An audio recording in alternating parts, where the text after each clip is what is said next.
Ya, berjumpa lagi di channel saya Uang Kuno.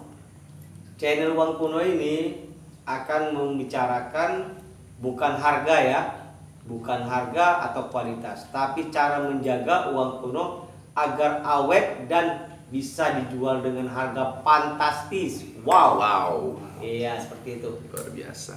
Yang pertama-tama, ceklah uang Anda tersebut asli. Harus punya uang asli ya. Pasti, Guru. Iya, jangan pula nanti fotokopi yang dicek seperti itu. Harus utamanya pastikan uang Anda itu asli.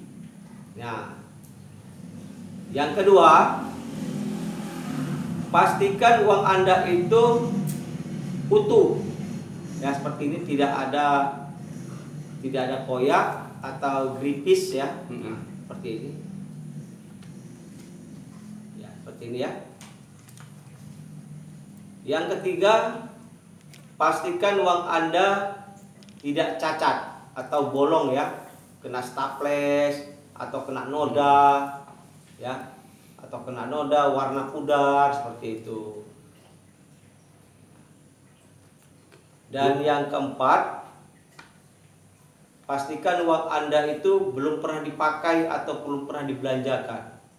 Ibaratnya itu masih dalam bungkusan atau grass UNC ya, seperti itu ya.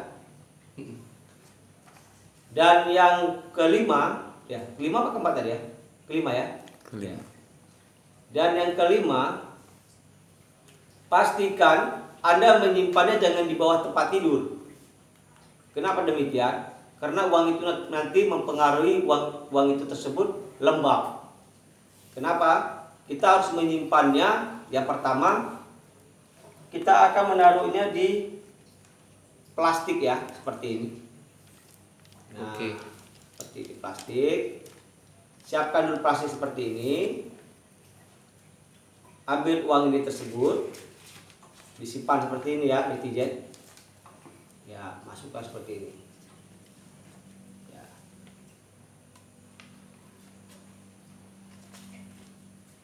Ya, contoh seperti inilah kita masukkan ya, netizen. Nah, kenapa demikian? Agar terhindar satu dari namanya rayap. Ya, rayap atau kelembapan seperti itu. Harus Terus habis disimpan di dalam ini, nyimpannya itu lagi. Satu kesalahan pemula menyimpan uang kuno, selalu menyimpan dalam dompet. Jangan kita simpan uang kesayangan kita di dalam dompet. Kenapa demikian? Karena akan mempengaruhi nilai uang ini tersebut. Dia akan patah-patah dan harganya itu bisa anjlok, bahkan tidak laku sama sekali. Ya, tapi setelah kita pastikan seperti ini, kita bisa menyimpannya satu yang paling aman, yaitu kita bingkai. Bingkai ya, Guru. Iya, Jelas kita ya, Guru. bingkai. Agar kualitas uang itu terjaga untuk ke depan harinya. Ya, benar sekali. Dan yang kedua, bisa kita simpan di lemari pakaian. Tapi jangan lemarinya tadi banyak benda-benda kosmetik ya. Jika dia terkena noda kosmetik, maka uang ini tidak bisa laku. Kenapa? Karena banyak kali noda seperti itu. Oke. Yang ketiga, jangan sekali-sekali menyimpan uang kuno ini lupa menyimpannya. Saking kita kepingin menyimpan uang ini, kita sampai lupa di mana kita Dibiarin di simpan. meja gitu ya, Guru. Iya, jangan teledor. Jadi saking kepingin ini uang ini jangan sampai hilang. Terakhirnya kita tidak tahu waktu kita cari uang ini di mana letaknya. Tapi menurut saya, jika Anda mempunyai uang kuno kesayangan Anda, bingkailah. Jadi pulang kerja, istirahat kerja, kapan setiap saat pun Anda bisa melihat uang kesayangan Anda ini tersebut. Jika bingkai. Tapi kalau kita simpan di dalam lemari, ya susah juga lah kita melihatnya kan, nggak bisa kita nikmati. Karena pecinta uang kuno ini paling enak atau paling membahagiakan, kita bisa memandangnya setiap saat. uang kuno ini. Kenapa? Setelah pulang kita kerja atau lagi santai gitu. Atau jika Anda kepingin membuka sebuah restoran, carilah uang kuno yang berkualitas seperti ini. Ada beberapa contoh ya di bawah ini untuk dipajangkan di bingkai agar setiap pelanggan bisa melihat uang kuno Anda tersebut dan bisa ditawar dengan harga wow, fantastis. Jadi sekalian promosi ya Guru. Iya, ada pertanyaan lagi? Gini Guru, kita kan manusia biasa gitu yang kalau misalkan ada kemudian orang hobi ya, kita orang biasa tadi kan dapat duit itu biasanya dalam bentuk ya udah kual-kual Guru. Jarang sekali ada orang nyimpen atau dapat duit yang dalam kondisi terbungkus, masih terlabel Bank Indonesia, ataupun mereka menemukan dari apa ya, warisan nenek-nenek atau orang tua lah ya kita bilang. Jarang sekali ada yang memang rata, pasti sudah pernah digunakan.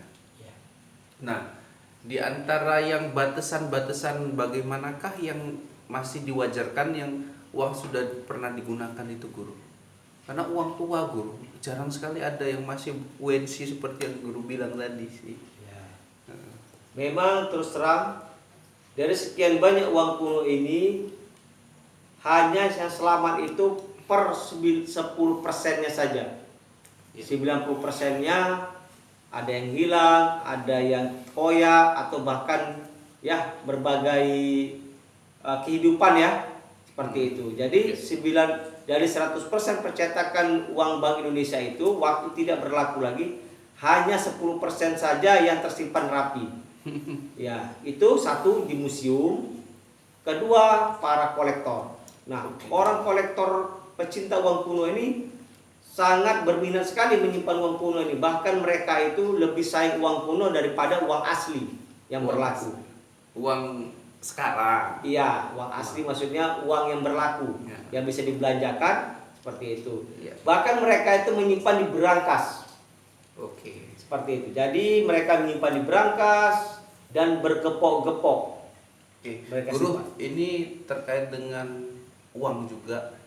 Kan kemarin itu ada keluaran uang 75.000 yang katanya edisi 17 5 tahun kemerdekaan. Iya, dan itu terbatas sehingga banyak para kolektor yang malah menyimpannya Guru. Menyimpannya dengan harapan mungkin di kemudian hari ini bakalan tinggi harganya karena emisinya terbatas. Nah, menurut Guru kalau uang-uang seperti itu kita harus rekomendasi uang itu untuk disimpan atau gimana Guru? Karena ini nilai ekonomis juga ini kedepannya bisa meledak sama kayak emas. Menurut Guru gimana? Itulah keunikan uang Indonesia. Kenapa demikian? Sebenarnya kalau para orang-orang yang pecinta uang kuno itu memang sengaja menyimpan uang itu tersebut. Kenapa? Uang itu jelas-jelas tertuliskan edisi khusus 75 tahun kemerdekaan, dan dia tidak ada berlogokan Bank Indonesia. Biasanya uang itu kan ada berlogokan Bank Indonesia. Tapi emisi kemerdekaan itu tidak ada bertuliskan Bank Indonesia. Hanya ada tertulisan Kesatuan Republik Indonesia.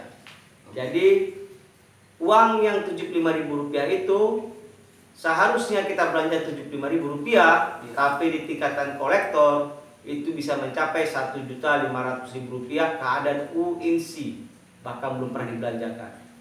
Nah, seperti itu.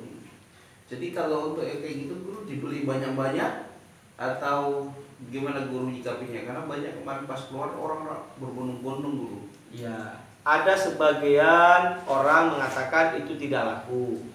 Ada sebagian orang juga yang mempercayai uang itu bisa dibelanjakan. Tapi jangan salah, setiap uang dikeluarkan oleh Bank Indonesia atau Negara Kesatuan Republik Indonesia ini semua laku. Jadi tidak ada mungkin tidak laku. Apalagi itu adalah uang bersejarah kemerdekaan 75 tahun Dirgahayu Republik Indonesia. kita harus menghargai uang itu tersebut. Kenapa? Itu tidak banyak dikeluarkan oleh Bank Indonesia. Kita waktu mengambilnya pun mengantri, bahkan sudah mengantri beberapa hari tidak kebagian. Nah, makanya uang tersebut mahal. Oke, satu lagi guru terkait dengan 75.000, uang 75.000 ya. Itu kalau misalkan kalau uang biasa aja ada masa berlaku guru. Setelah masa berlaku habis, masa tukar uang itu ada juga masanya. Setelah masa tukar habis maka tidak bisalah ditukar sama sekali. Walaupun kita punya banyak uang, misalnya sampai 1 miliar. Iya. Nah, uang 75.000 ini kan emisi terbatas. Iya. Emisinya aja terbatas, apalagi pengedarannya nanti. Kira-kira dulu kayak mana dulu? Ya, ini bagus juga pertanyaannya. Uang emisi kemerdekaan ini dia tidak ada kadaluarsa. Kenapa demikian? Karena uang Rp75.000 ini itu adalah uang untuk cenderamata kemerdekaan. Jadi dia bersifat cenderamata. Kenapa? Karena tertulis di situ hanya memperingati kemerdekaan Republik Indonesia ke 75 tahun. Seperti itu. Jadi uang itu uang cenderamata memperingati kemerdekaan. Jadi uang ini tidak ada kadaluarsanya. Makin hari uang itu makin harganya itu makin tinggi ya. Di tingkatan kolektor itu. Dan uang itu paling banyak diminati para kolektor mancanegara. Bukan lagi Indonesia tapi mancanegara. Karena uang itu adalah di belakangnya itu, kebetulan kita tidak ada contohnya ya. Jadi uang Rp75.000 itu adalah suku bangsa anak. Gimana? Di belakangnya itu adalah berbagai bangsa, yaitu budaya seperti itu. Berbagai macam suku bahasa. Iya. Bangsa, suku dan budaya. Oke. Sampai sini dulu. Jadi untuk itu ya, mudah-mudahan apa yang saya terangkan bermanfaat bagi netizen. Saya Baim Karen, mohon diri